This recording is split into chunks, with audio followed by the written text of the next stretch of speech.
Hello, everyone. We are live. Well, I am. most of us. Poor guy. We have a wonderful guest this week, and we're going to be talking about the important subject of not just taxes, but planning for the coming year. And as governments always do, they change the rules. That's right. Right? Mm-hmm. Learn all about them right after this. What she said.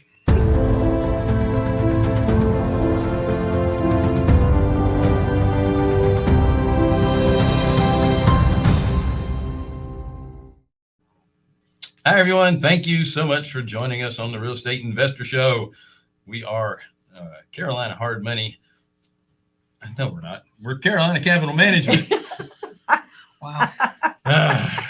We are lenders in the Southeast for real estate investors. If you're interested in borrowing money, go to carolinahardmoney.com and click on the Apply Now tab. If you're a passive investor, click on the Investor tab. No, accredited investor. Accredited investor, sure. That's right. Don't forget to like, share, subscribe, hit the bell, and sign up with Wednesdays with Wendy.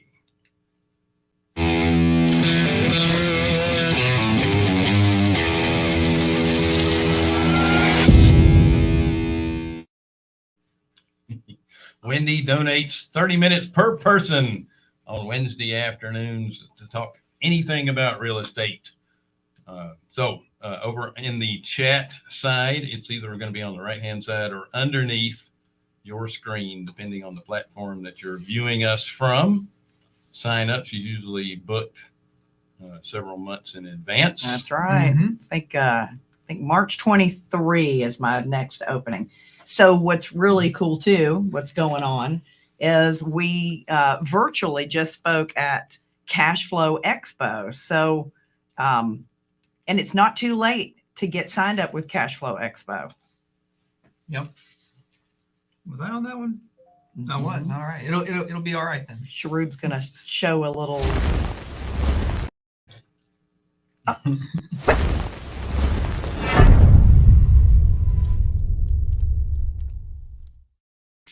So it's 3 days. You got to love the live. That's right. why we do this. We love the live. It's so much fun. It's 3 days of anything real estate investor related. Yeah. Tracy and Fred Rui, they're incredible people. This cash flow event, I think this is the 4th year. Yes. And the diversity of the speakers on it are incredible. You can get on it now to watch it live, and it's free. Yeah, it's free, and I mean it's anything in real estate. So it doesn't have to be just buying real estate. It can be buying notes backed by real estate. So there's all kinds of things to learn there. That's right, and you'll have the whole weekend to continue to watch it. But once it's gone, it's gone. But you can also buy the recording if you want to. So yeah, so register. It's free. You can watch it all weekend long. It's free.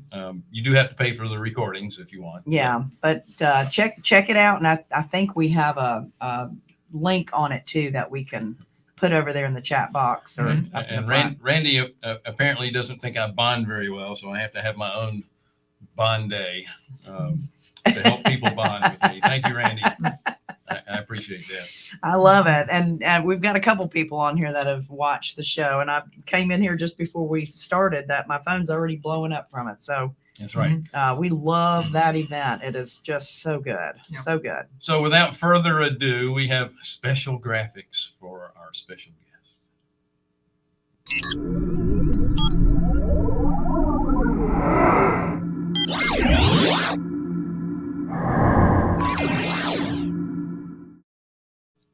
So you thought it was going to have your name in there, didn't you, Josh? Yeah, didn't pay for that. It's like little R2D2 coming in the picture. I love it.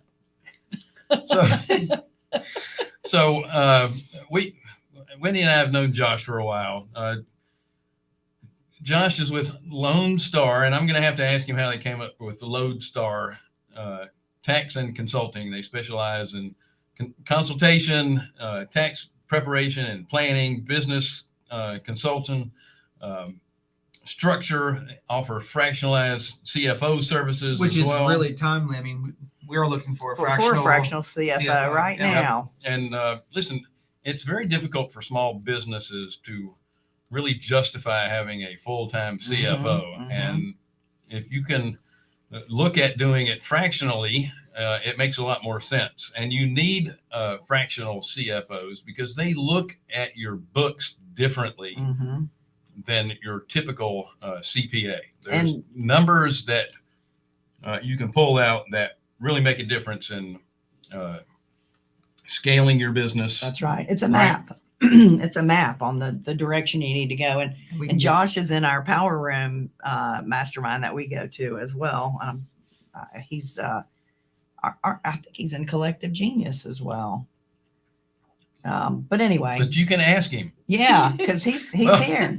Welcome, Josh. sorry to drag you on. I was Yeah, like, have yeah. you ever waited so long to get on a, Yeah, a make show? people- My gosh. Hey, Josh. How are we doing this morning? Thanks for having me on. I Good. appreciate it.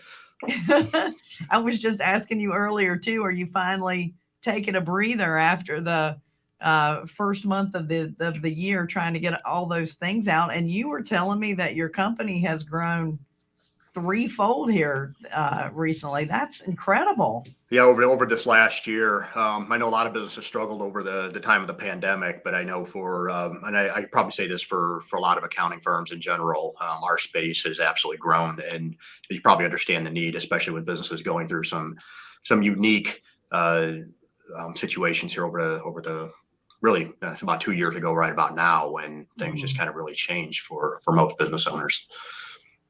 Mhm. Absolutely. Absolutely. And it's amazing too. I mean, we've experienced just getting our arms around really our KPIs and really understanding where we're going. But as a fractional CFO, you get even deeper, even more detailed, right? Yeah, so usually when you start going down the road of because you hear sometimes, okay, do I need a fractional CFO? What do they do? And so that is can be very much a unique process depending on the client, what they're looking for and what they're needing help with, and also depending on what sort of the phase of business that they're in. So most of the time when a business is looking to determine whether or not they need a fractional CFO, it is a situation, as you mentioned kind of in the intro, as far as they're not able to hire a full-time CFO inside of their business, and they want somebody to take a little bit of a unique look into their business. Sometimes it may be from an end of, okay, our business is profitable, but we're wanting to transition into looking into scaling this.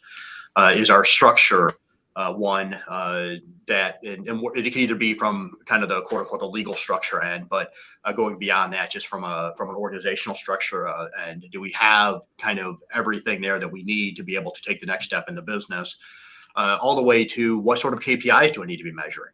So I know the business is growing, but I'm not really sure exactly why, or what do I need to be looking at inside of my business to what dials do I need to turn, so to speak, to be able to take this business into its next phase. Now, are you focusing on certain niches of businesses, or is it any business you can take on? No, we are very, very niche as far as who we work with. So most of the time, and I literally this morning I sat down and with Facebook messages coming in and just saying, sorry, we're not able to, as far as you're not fitting the avatar, whatever the case may be, as far as who we work with. But most of the businesses that we work with have, if you think of the kind of those traditional 5 phases of business, kind of have that startup, and then you move into kind of that perseverance into profit. So when you're kind of in that world, is not generally not the area that we work with. So if you're trying to just figure things out, so to speak, and you're just trying to figure out profit, there are wonderful individuals out there, and I'm sure you probably had some of them on this show that really kind of focus kind of as a fractional CFO and even as an accountant that works kind of in those areas. We really focus more on businesses that are already profitable, moving to scale, even to legacy or succession. Mm-hmm. That's awesome. And it's completely different what you look at in your business. And it's a complete different mindset of the owner too. So a business owner's mindset when they're in perseverance, trying to move to profit is completely different than someone trying to move out. So you're kind of moving from business, just kind of being that traditional either owner operator or the traditional kind of EOS type of structure, to where you have a visionary and an integrator, to where you have a more of a complex business structure, which you are going to have to move from that profit stage into scaling and ultimately succession or legacy planning stage. Gotcha. Yeah. What are some of the new, from what you've seen this year, what are some of the things that you think business owners who are, you know, they're in that scaling up mode? What are some of the things that they really need to be concerned about with some of the new tax strategies, the changes that have come up for this year? What are some of your top? Well, that's kind of the interesting thing. We spent so much time last year kind of preparing for kind of a lot of disruption. And you think about everything. I know you have a number of individuals that work with you. They may have self-directed IRAs, for example. And we were expecting kind of a lot of disruption in those rules. Mm-hmm. We were expecting some major changes as it relates to the tax laws. And guess what? None of it happened. So kind of this whole kind of all these ideas that were put out there by the administration, and they essentially failed. And I think that's probably a good thing for the most part, that they did. And not making a political statement here at all. We can if we want to go there, but we may lose some of your audience. But that's okay. But from a pure business end, it is always generally best for business that the government kind of keeps their hands out of things, especially when when you're looking at a situation when you're raising taxes, when you're doing those types of, which is essentially what this was going to do for most business owners. So I'm kind of leaving the whole individual side out of it, but for most business owners, we were all going to be impacted by it in a material way in some form or fashion, whether it's going to be in our retirement portfolios or whether it was going to be in our active business. It was going to be a situation to where we're just going to add one more hurdle into what we're already dealing with inside of our businesses. So fortunately, as of right now, we're kind of still continuing to deal with the status quo. And we're still kind of dealing with with kind of all of those tax benefits that were put in place under the prior administration with the Tax Cut and Jobs Act and so forth that we're able to take advantage of. And we can give a lot of thanks to God, of course, but Jeff Watson, John Heyer, Quincy Long, people that are in our network that really just used a megaphone, letting everybody know what was going on and giving us steps 1, 2, and 3, what we needed to do to band together and fight this. So, thank God for our network that we have and how organized it is to be able to really make a change. I mean, that was I think a great item of success for us to look on and say, hey, you know what, we can make a difference when we band together to try to make those changes. It definitely worked. Yeah, definitely. It's a wonderful group of individuals who really did a wonderful job of putting a lot of good information out there, making people aware as far as what truly was going on, instead of just listening to either what the politicians were saying or what the media was saying in regards to this. But how is this truly going to impact you? How is this going to impact your business? How is this going to impact your retirement? Well, I'm sorry. I was going to say it was lobbying the right people too, because a lot of the politicians don't understand self-directed retirement accounts either, and making them aware of what was about to come down.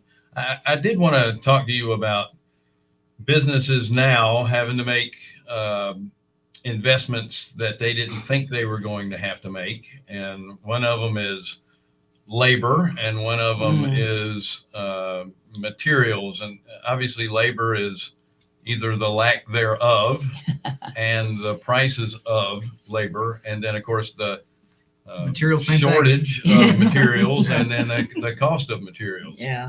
Do you want to address that a little bit in businesses and how they're scaling and having to invest in stuff that are more productivity related versus having to bring on labor, stuff that will somewhat eliminate the need for labor? Yeah. So, and in regards to the production end and kind of dealing with supply chain issues, is that's kind of really not an area that I work in too much as far as trying to advise clients on, what are you going to deal with when you have kind of a shortage on that end. But I think for most businesses, they are dealing with we talk about supply chain as it relates to hiring employees, finding good people, and how do you go about doing that.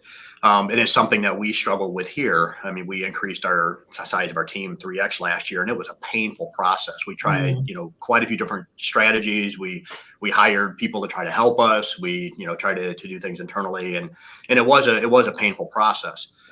So you're going to have to kind of go through that if you're trying to find good people. You may have to, in kind of what you feel, in your opinion, is overpay for people. And I don't know if that necessarily is always necessarily a bad thing to do so. To kind of maybe it's kind of one of those things now at this point that from a wage end is naturally going to increase, and we're seeing that, and we have seen that over this past year.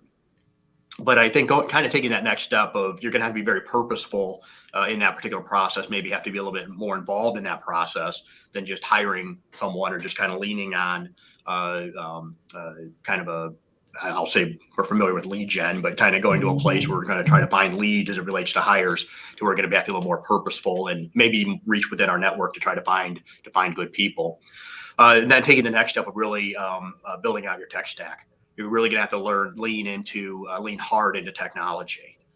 And as we kind of move forward, that is one area. And if you think about a fast food restaurant, you kind of go in now. I was reading yesterday on Facebook, they went into a local, actually they're a national chain, but into their local coffee shop.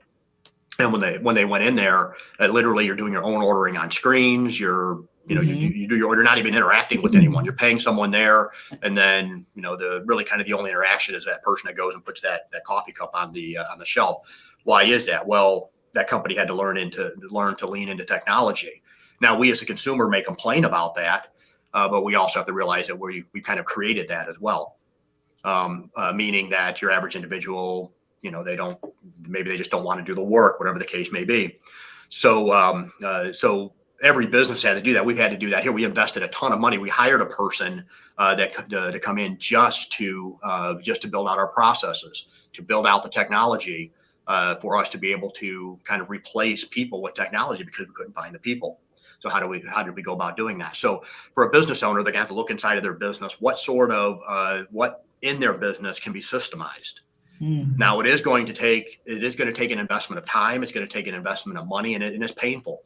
My team will tell you, I mean, sitting down in a conference room and kind of building out these processes, trying to get out of my head, this is how we do things, to where we can pass that information on, and then make that a process efficient. If you're kind of a visionary or a business owner, that's not a whole lot of fun. But you're going to have to go through that process. And so it's something that we regularly do, that we spent a ton of money last year on technology. I think we probably spent close to 6 figures on technology at the firm level last year. And because we knew that I could have taken that $100,000 and hired people to do the work, but the people just weren't there. So we invested in technology, we built out the processes, and then we trained our existing team on the processes. So like for this last month, we kind of doing all this compliance with W-2s and 1099s and everything else. We built out that entire process. And then what does that look like? How do we take the information out of the client's books to kind of go through, take that data, massage the data into a spreadsheet, deploy that out to the client, and a lot of this was done via technology. And so kind of looking inside of your business, what can you do as far as building out your tech stack? What can you lean on? What sort of technology is out there that you can utilize to help make your business more efficient? To where you're not going to have to need as many people inside of your business to do the same thing. Oh, that's great. That's great. I saw this morning, yesterday they did the ADP numbers and showed that there was over 300,000 jobs lost in the month of January. At the same time, this morning they came out with the productivity numbers. So inside of that same month, job productivity went up 6%. So we've lost a bunch of jobs, but the people that are working produce 6% more. than they did previously. So businesses have been taking those steps to lean on technology to do a little bit better. You have people that are also, even though it's a job loss, a lot of that hourly stuff that they count as a job loss. It just means they weren't getting paid because they were out sick or whatever. That doesn't mean they've quit or they've been laid off. They're just temporarily not working. Yeah. But a lot of people that are working at home are actually can be more productive than in the office. Some people can't. Obviously, there are people that need to have a little more direction when they're by themselves, let's say. Sure. Those people need to be in an office environment where they have people around them. But you can find really good people that can work on their own. It's just, and like you said, it's a matter of finding the right, butt for the right seat. Yeah. And it is a painful process. And you have to look inside of your business. Look back to 2020, a couple of years ago, when pretty much everything was shut down, and our business was looked at as an essential business. So we were able to come into the office if we so chose. But I gave my team the option: you want to go home or do you want to come into the office? And then a couple of them decided to try to go home and work from home. And it literally within a couple of days, they said, they were texting me, "Hey, can we come into the office?" So when you kind of take a look at this, and the reason being, and it wasn't because things were awful at home. It's just that you have to look at the culture of your business. Yeah. So a lot of times when you kind of go through and you're looking at, you're right. If the people have to be highly managed, whatever the case may be, you have to, they almost have to be micromanaged to a certain extent. If people are going to need in the office, but really have to kind of make sure that you're maintaining your culture, whatever decision you make as it relates to when you start hiring on virtual people, because you can lose ultimately the culture of your business by if you kind of go full gung ho on hiring a virtual team, even hiring VAs, that type of thing. You can grow a business that way, but you can lose your culture in the process. I wanted to take you back to the fractional CFO, because I know, and I'm going to use simpler terms. Sorry, I'm making it very layman. When you have people coming to you asking for the direction of how to move from like a shop to a company, because once they start making that movement, that's when they're probably going to need that fractional CFO. What are the biggest hurdles or items that people can do to make that jump that you've seen in your experience to help people move that process along? Or is there anything, because it can't just be luck. Right. Well, anytime I think you're made a decision to whether go into business or to move from one phase of a business into the next, is to really kind of take a look at a few things. First of all, how much time am I willing to invest in this next move? So whatever I end up doing, I'm going to decide that I'm going to invest this amount of time into either starting this business or moving to this next phase of business. The second area you need to look at is capital. So you're going to sit down and you're going to look and say, okay, this is what I'm going to estimate that I need as it relates to people. This is what I'm going to need as it relates to technology. This is what I'm going to need, whether it's inventory, whatever the case may be. This is the amount of capital that I'm going to need. And then how much time am I willing to give this? If you kind of go into any phase of business with a kind of a predetermined amount of time, with a predetermined amount of money that you're going to invest, that's going to kind of, first of all, help you provide those guardrails. Once you've done that, then you're going to take the next step of trying to determine what sort of the KPI do we need to look at as I move through this, to make sure that I'm looking at the right dials in my business that I need to turn. Because usually what you used, and it could be everything from the people that you have to even the advisors that you use. Okay. They are probably going to change. The people that generally got you to the place that you're at now, many times are not going to be the same people that are going to get you to the next Right. area of business. So it may be a situation to where you're also going to be kind of leveling up the people that you work with, both internally and externally in your business. So there's a lot that goes into this. But it's really going to kind of be really sitting down and saying, okay, this is the amount of, this is who I need to put on my team to get me to the next level. And this is the amount of money I'm going to need to invest to get me to the next level. And this is what I'm going to need. This is the types of decisions I'm going to have to make as I move into the next phase of business. Yeah, you have, I know probably for a lot of listeners on this particular platform are real estate investors. Yeah. So when you kind of go through and you look at, historically, you may have looked at, okay, this is how you may have focused primarily as the owner of your business on lead gen and, how do I find that next deal and all this other type of thing. Well, guess what? When you're getting into, and that's all fine if you're on that front end of the business, but if you're trying to go to a point where you're trying to build out a legacy business, that type of thing, you're no longer involved in that process.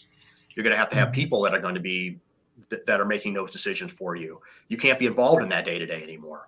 And so, it becomes a process. If you think about it, of, okay, what am I looking at? And I'm going to be going out and using different processes to find the deals. I'm going to have different people involved in trying to find those deals because I'm going to have to move myself out of that. And so, to be able to find those people to where, okay, this is what you need to measure. This is what you need to look at. And then you as the business owner, what do you need to be looking at? What do you need to be involved in your business? And all of that's going to change. So when you're bringing in a fractional CFO, for example, it's identifying, helping you identify or helping you kind of work your way through the weeds and not get bogged down. But what do I really truly need to be looking at inside of my business and even outside of my business from an advisory standpoint to be able to help me move my business into the next phase.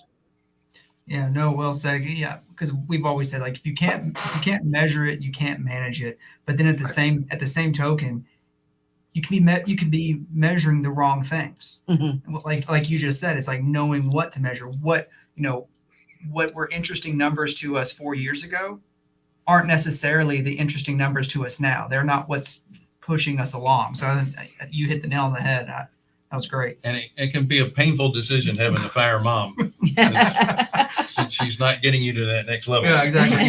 Mom's keeping your books and she tries hard. She does all right, but she's not quite there for a multi-million-dollar company. Yeah, we really just started quantifying the value of each individual employee. What it is that they're monetarily bringing to the table.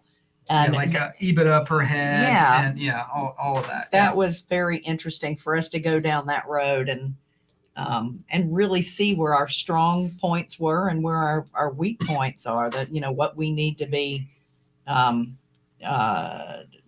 changing and improving on. Mm-hmm. Really good stuff.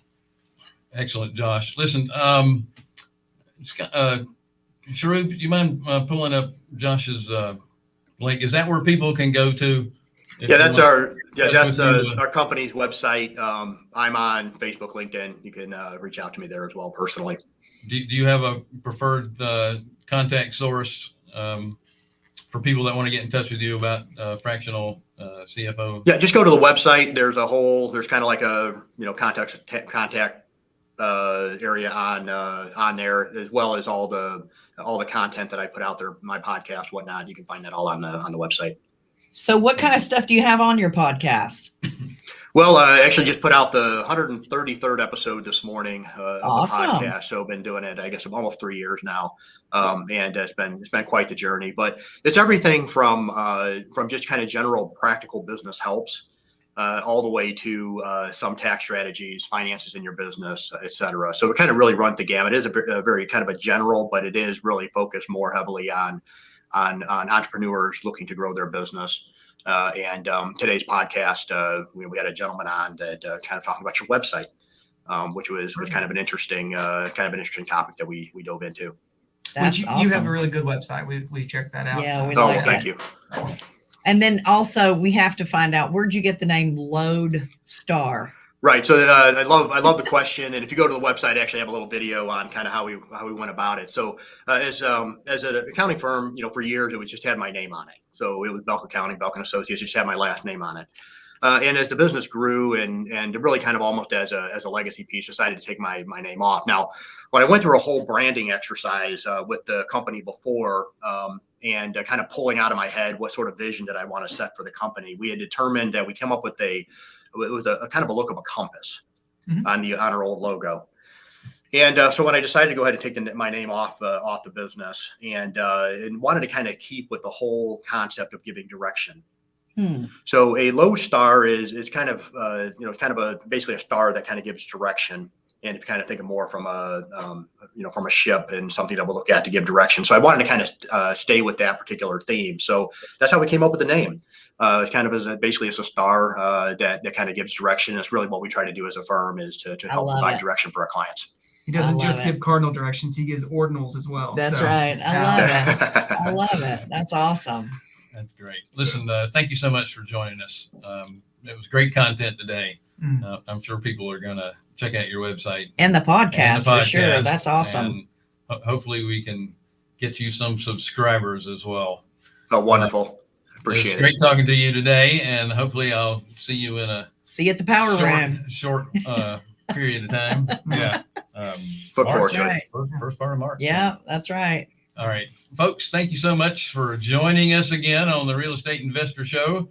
Hard money for real estate investors. We are Carolina Capital Management. We are lenders in the Southeast for real estate investors.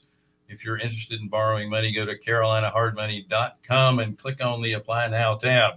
If you're a passive investor looking for passive returns, click on the Accredited Investor tab. Don't forget to like, share, subscribe, hit the bell, and sign up with Wednesdays with Wendy. Yes. Nailed it. Have a great week. Talk to you soon. Bye.